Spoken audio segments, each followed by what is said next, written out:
నమస్తే మా దేవరకొండ గారు. నమస్తే అమ్మా. మకర లగ్నం వారికి గనక మనం చూసుకుంటే వీళ్ళ గుణగణాలేంటి? ఏ విధంగా ఉండే అవకాశం ఉంటుంది అంటారు? జాతకరీత్యా వ్యాపారంలోనైనా, సంతానంలోనైనా, వివాహ విషయాలలోనైనా ఇంకొంతమంది కొన్ని పర్సనల్ గురించి మాట్లాడుతూ ఉంటుంది. అంటే కంబైన్డ్ బిజినెస్ అవ్వచ్చు, లేదంటే మ్యారిటల్ ఇష్యూస్ అవ్వచ్చు, కొన్నిసార్లు ఉమెన్ హెల్త్‌కి సంబంధించి ఉండవచ్చు.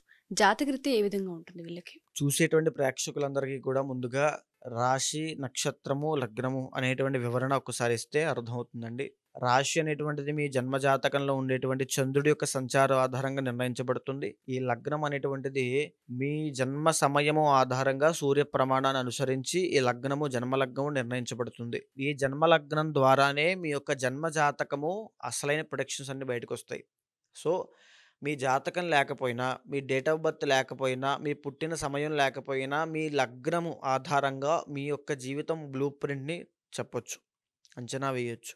అది జ్యోతిష్ శాస్త్రం చెప్పబడింది. అయితే ఇప్పుడు మనం చూసుకుంటే ఆ క్రమంలో మకర లగ్న జాతకుల యొక్క క్యారెక్టరిస్టిక్స్ ఎలా ఉంటాయి? వాళ్ళకి ఏ ఏ దశలు యోగిస్తాయి? ఏ ఏ దశల్లో వాళ్ళు చాలా జాగ్రత్తగా ఉండాలి?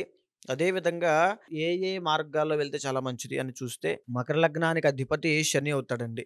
సో, శని జనరల్‌గా చెప్పాలంటే మనందరూ తిట్టుకుంటాం కానండి శనిని. సో, యాక్చువల్‌గా శని ఒక ఇండిపెండెంట్‌గా, ఒక డిసిప్లిన్డ్‌గా ఒక మనిషిని పైకి తీసుకెళ్లాలంటే శని మాత్రమే చేయాలి. శని చేతుల్లో ఉంటుంది.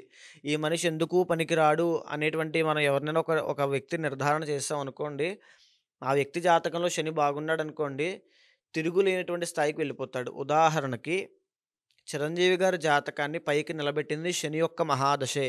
జ్యోతిష శాస్త్రంలో ప్రతి ఒక్క జాతకము ఒక కొత్త అనుభవమేనండి. ప్రతి హోరోస్కోపు ఒక కొత్త అనుభూతినిస్తూ ఉంటుంది. అలాగే చిరంజీవి గారి జాతకంలో శని యొక్క మహాదశ ఆయన్ని కింద స్థాయి నుంచి మెగాస్టార్ గారు తీసుకెళ్ళి నుంచోబెట్టింది 19 సంవత్సరాల పాటు. కాబట్టి ఈ శని అనేటువంటిది ఈ మకర లగ్న జాతకులకి అపారమైన అదృష్టాన్ని, అదే విధంగా అపారమైన యోగాన్ని తెచ్చిపెడుతుంది. ఇప్పుడు మకర లగ్న జాతకులు ఎలా ఉంటారు? చూడ్డానికి కాస్త చామచాయిగా అంత అందమైన శరీరం కాకపోవచ్చు. సో, ఫెయిర్‌గానే ఉంటారు. అంత అందంగా ఉండకపోవచ్చు. శని గనక ఏ శుక్రుడితోనో, గురుడితోనో కలిసుంటే మళ్ళీ ఫెయిర్‌గా ఉండే అవకాశాలుంటాయి. కానీ మేజర్‌గా మకర లగ్న జాతకులు అంత అందగాళ్ళేమి కాదు.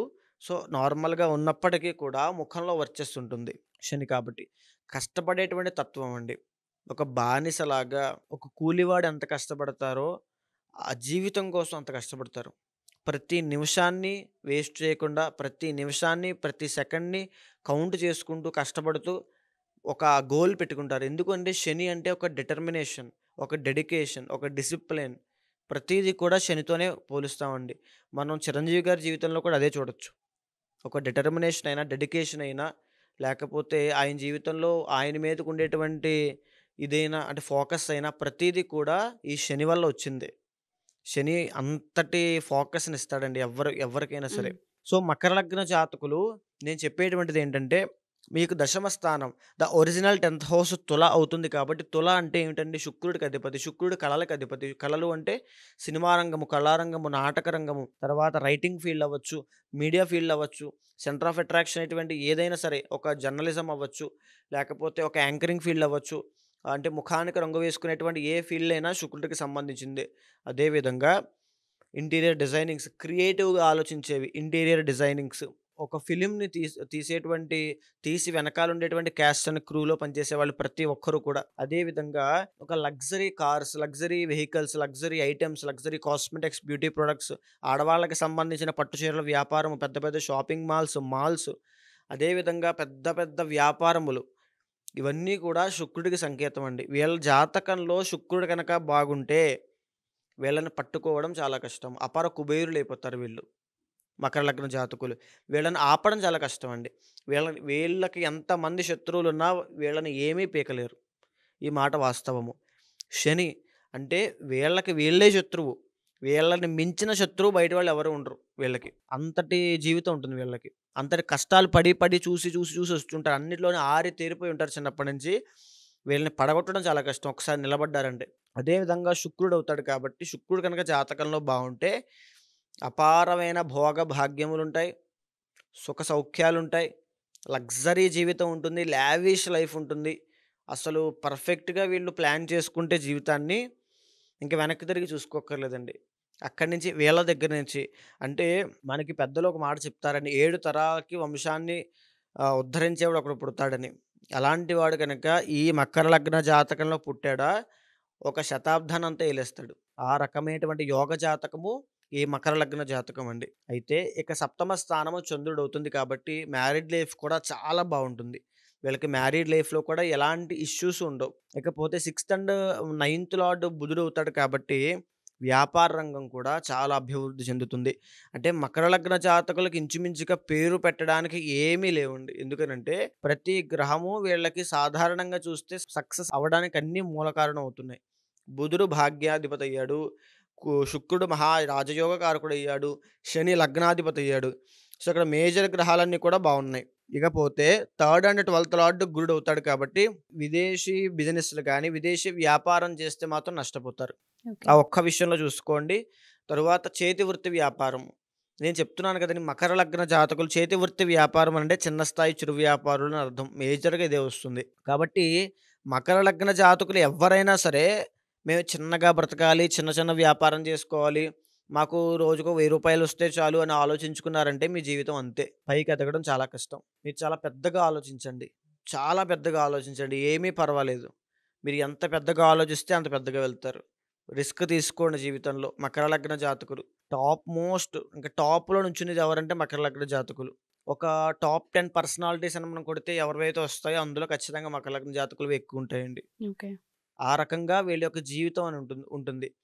ఒక బయోగ్రఫీ రాస్తారండి. మనం చూస్తున్న డాక్యుమెంటరీస్ తీస్తుంటారు. సో, ఎందుకు తీస్తుంటారంటే ఒక గొప్ప పర్సనాలిటీ చాలా కష్టపడ్డాడు, పైకొచ్చాడు, సక్సెస్ స్టోరీ అని చెప్తుంటారు. అలాంటి సక్సెస్ స్టోరీలన్నీ కూడా మకర లగ్న జాతకులకి ఎక్కువుంటాయి. ఎయిదర్ ఆడవాళ్ళైనా, మగవాళ్ళైనా. వాళ్ళ ఇండివిడ్యువల్ జాతకంలో ఉండేటువంటి స్థితిగతులు యోగం బట్టి ఉంటుంది. వాళ్ళు పడేటువంటి కష్టం బట్టి, వాళ్ళ యొక్క ప్రయత్న బలం బట్టి ఆధారపడి ఉంటుంది. సో, ఇక్కడ నేను చెప్పేదేంటంటే ప్రతి ఒక్కరి జాతకంలోనూ ఒక రాజయోగం ఉంటుందండి. మీ జాతకంలోనూ ఉంటుంది, నా జాతకంలో ఉంటుంది, మన ఇంటి పక్క సుబ్బారావు జాతకంలో కూడా ఉంటుంది. అది తెలియక చాలామంది ఇంట్లో కూర్చొని కాలం గడిపేస్తుంటారు. సో, దాన్ని అందిపుచ్చుకునే తెలివితేటలుంటే మన ప్రయత్నాన్ని, మన తెలివితేటలని, మన సమయాన్ని అక్కడ పెట్టగలిగితే ఖచ్చితంగా ప్రతి ఒక్కరూ సక్సెస్ అవుతారు. సో, ఆ విషయం గుర్తుపెట్టుకోవాలి. రాజయోగం ఉండడం గొప్పతనం కాదు. దాన్ని అందిపుచ్చుకునే తెలివితేటలు, సామర్థ్యం ఉండాలి. మకర లగ్న జాతకులకు ఎందుకు ఇంతలా చెప్తున్నానంటే, మీ జాతకంలో ఆ యోగం ఉంది. నాది మకర లగ్నం అండి, నేను కష్టాలు పడుతున్నాను అనే మాట మీకుంటే కనుక, మీ జాతకం తీసుకురండి. ఏ ప్రయత్నం చేయాలి, ఏ బిజినెస్ చేయాలి, ఏ ఉద్యోగంలోకి వెళ్ళాలి, ఏ సమయంలో ఎలాంటి జాగ్రత్తలు తీసుకోవాలో నేను చెప్తాను. డెఫినెట్‌గా అండి. దానికి సంబంధించిన పరిహారాలు ఆచరించండి. సక్సెస్ కొట్టండి. ఎవరైనా తెలుసో తెలియకో వ్యాపారాలలో ఉండి ఆర్థిక నష్టాలు గనుక చూస్తూ ఉంటే, దానికంటూ ఒక సొల్యూషన్ మనం చెప్పే అవకాశం ఉంటుంది అంటారా? ఖచ్చితంగా అండి. ఎందుకనంటే, ఇప్పుడు నేను చెప్పినటువంటిదంతా కూడా బ్లూ ప్రింట్ అండి. ఈ లగ్న జాతకులు ఈ రకంగానే ఉంటారు. కొద్దిగా పైనవ్వచ్చు, కిందవ్వచ్చు. ఇండివిడ్యువల్ జాతకం చూసిన తరువాత వారి యొక్క ఆరోగ్య పరిస్థితిని, ఆర్థిక పరిస్థితిని, రుణ బాధలని, గృహయోగాన్ని, వైవాహిక జీవితాన్ని, సంతాన సమస్యని, మానసిక ఒత్తిడులని ప్రతి దాన్ని కూడా గమనించి ఒక పరిష్కారం చెప్పడం వల్ల, ఒక పరిహారం చెప్పడం వల్ల అది ఏమిటి అనంటే జాతకం ద్వారా ఆధారపడి ఉంటుంది. బేసిక్‌గా చెప్పాలంటే శివారాధన, పాశుపతపూర్వక మహాలింగార్చన చేస్తే అపారమైన అదృష్టం కలిసొస్తుంది. అయితే వీళ్ళ ఇండివిడ్యువల్ జాతకంలో ఒక గ్రహం ఉంటుందండి. ప్రతి ఒక్కరికి కూడా ఒక టర్నింగ్ పాయింట్ ఉంటుందండి. ఆ టర్నింగ్ పాయింట్ ఒక గ్రహం నుంచే ఉద్భవిస్తుంది. అది ఏ గ్రహమో తెలుసుకొని దాన్ని కనుక పూజలు చేస్తే ఎవ్వరి జీవితంలో అయినా సక్సెస్ వస్తుంది. అది తెలియకే చాలామంది ఆగిపోతుంటారు. సో, ఎవరైనా సరే మా ఈ వీడియో కనుక చూస్తూ ఉంటే, మాది ఈ లగ్నము, మాకు లగ్నం ఏంటో తెలుసు అనుకునే వాళ్ళు ఉంటుంటారు. కొంతమందికి మా లగ్నం ఏంటో అని తెలియదు ఉంటుంటారు. జాతకరీత్యా లగ్నం బేస్ చేసుకొని మనకి ఏ విధంగా ఉండబోతుందని చెప్తూ ఉంటుంటారు. మీరు కనుక ఉమాదేవరకొండ గారిని ఒకసారి కలిసి మా జీవితానికి సంబంధించి ఆర్థిక సమస్యలు ఉన్నాయి, లేదా హెల్త్ ఇష్యూస్ ఉన్నాయి, రిలేషన్షిప్ మ్యారిటల్ ఇష్యూస్ ఉన్నాయి, సంతానానికి సంబంధించి కొన్ని ప్రాబ్లమ్స్ ఉన్నాయి అనుకునే వాళ్ళందరికీ కూడా డెఫినెట్గా ఒక సొల్యూషన్ అనేది ఉంటుంది. అది అంతర్గత జాతకం చూసిన తర్వాత మాత్రమే అర్థమవుతూ ఉంటుంది. ఎవరైనా జాతకరీత్యా ఉమాదేవరకొండ గారిని కలవాలి అనుకుంటే డెఫినెట్గా కలవచ్చు. కింద స్క్రోల్ అవుతున్న కాంటాక్ట్ నుండి కాంటాక్ట్ చేస్తే ఆయన టీం మీకు పూర్తి వివరాలను అందిస్తారు. థ్యాంక్ యూ అండి. Thank you so much. నమస్తే అమ్మ.